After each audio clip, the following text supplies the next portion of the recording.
Ok, el Reino Unido posee para nuestro discurso un valor trascendente. En su desarrollo histórico encontramos la cuna de la independencia judicial en clave moderna. Y no solo eso, el desenvolvimiento que ha tenido al día de hoy presenta igualmente elementos de interés. En el tema de la independencia judicial, el Reino Unido abriga características propias relativas al principio de división de poderes, ya que como afirman muchos estudiosos, como por ejemplo Peter Leyland, la Constitución del Reino Unido, por vía de contraste, no tiene una clara separación de poderes. Esto es muy evidente. Más bien hay una limitada separación de funciones.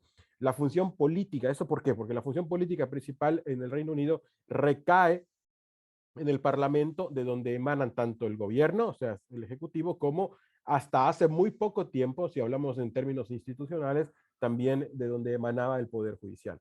Y aunque hay que subrayar que hasta la entrada en vigor de la reforma constitucional de 2005, muy puntualmente sobre la emergencia por primera vez de una Suprema Corte de Inglaterra en octubre de 2009, la máxima autoridad hasta 2009, fíjese eso es sorprendente. Cuando yo me enteré de la reforma en 2005 decía, no había entrado mucho a analizar el constitucionalismo británico y me sorprendió mucho que no tuvieran una corte, sino hasta en 2005 se hace la reforma, pero entra en vigor hasta 2009 y entonces hasta 2009 la máxima autoridad judicial eran los lords, individuos que igualmente tenían su sede en el Parlamento, pero que se convino políticamente no intervendrían en cuestiones legislativas, aunque orgánicamente pertenecieran a la Cámara de los Lores. Ellos no formaban parte de la discusión, llamémoslo así, guardadas las distancias reglamentaria o legislativa.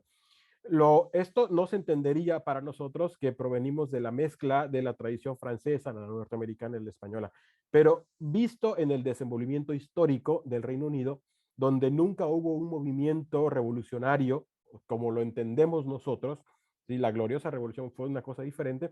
En los términos de la tradición europea continental y americana, encontramos el punto en común en la diferente dimensión del principio de soberanía.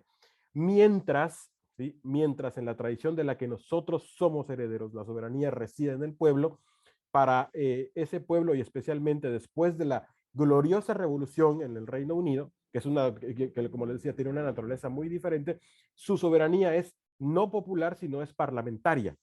Esta idea de soberanía posee las características de que todo poder emana del Parlamento y junto con ello sus principios políticos y jurídicos fundamentales. Esto no podemos entender el Concilio Británico sin entender claramente, si no entendemos el principio de soberanía parlamentaria. ¿Sí? Entonces, cada institución fundamental como la división de poderes se entiende a partir de ello. A partir de ello, entonces, en este caso, la división de poderes como una institución básica de la independencia judicial, no la podemos entender si no entendemos el principio de soberanía parlamentaria. Lo interesante es que a pesar de que estamos frente a una concepción de soberanía ajena a la nuestra, como ya dijimos en líneas de arriba, algunos de los principios políticos y jurídicos los compartimos gracias al intercambio de ideas, aunque con diferente concepción gracias a circunstancias políticas e históricas. Es así que la división de poderes tiene una configuración distinta y por supuesto que la independencia judicial como subespecie de la división de poderes posee también esta distinción.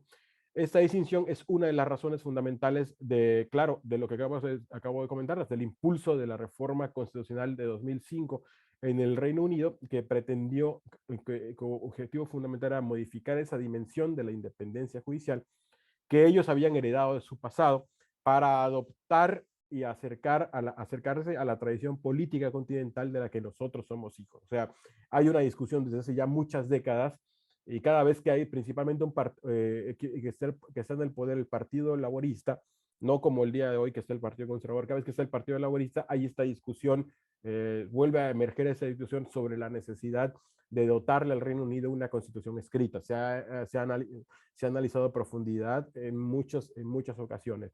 Sí, entonces parece ser que hay una pretendido acercamiento hacia los modelos constitucionales más bien de corte europeo continental, americano, del que nosotros somos herederos, ¿no? Antes de la gloriosa revolución y la solidificación de la soberanía parlamentaria, en el Reino Unido la judicatura era concebida como una extensión de la autoridad del rey. En tal sentido, el nombramiento de los jueces fenecía, esto es interesante, con la muerte del rey en turno. Por eso los jueces eran conocidos como leones bajo el trono.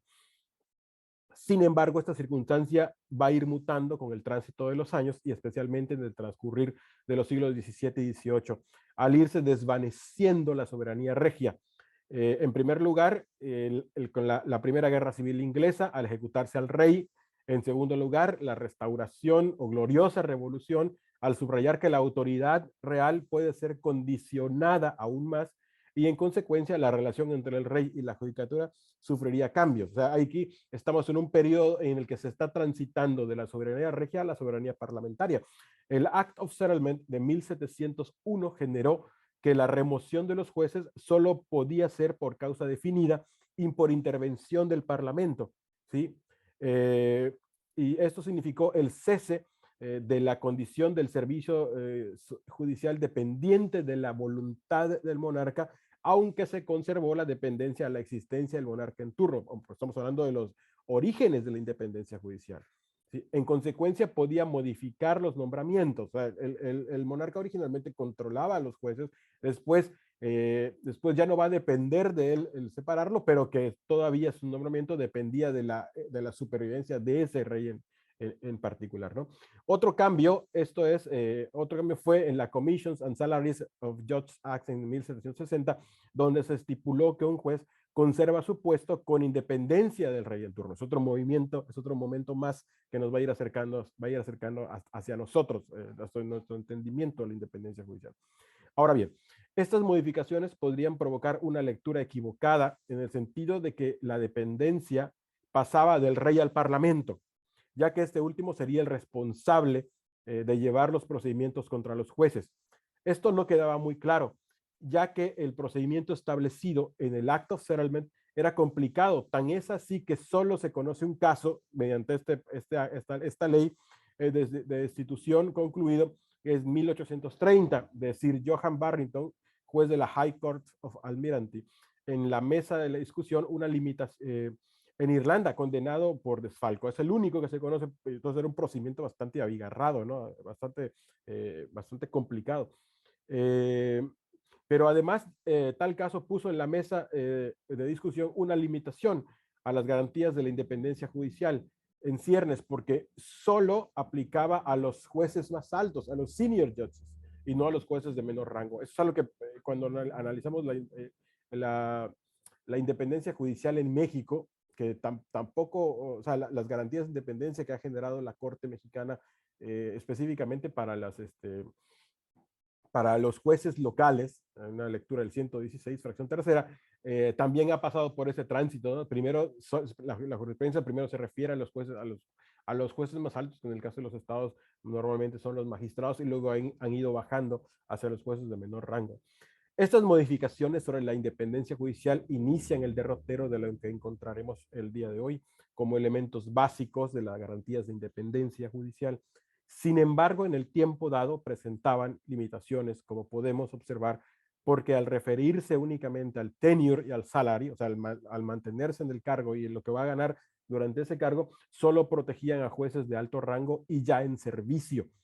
Un salto cualitativo en el Reino Unido se dará cuando en la evolución de esta idea, la reforma constitucional de 2005 se refiere ahora igualmente a los nombramientos.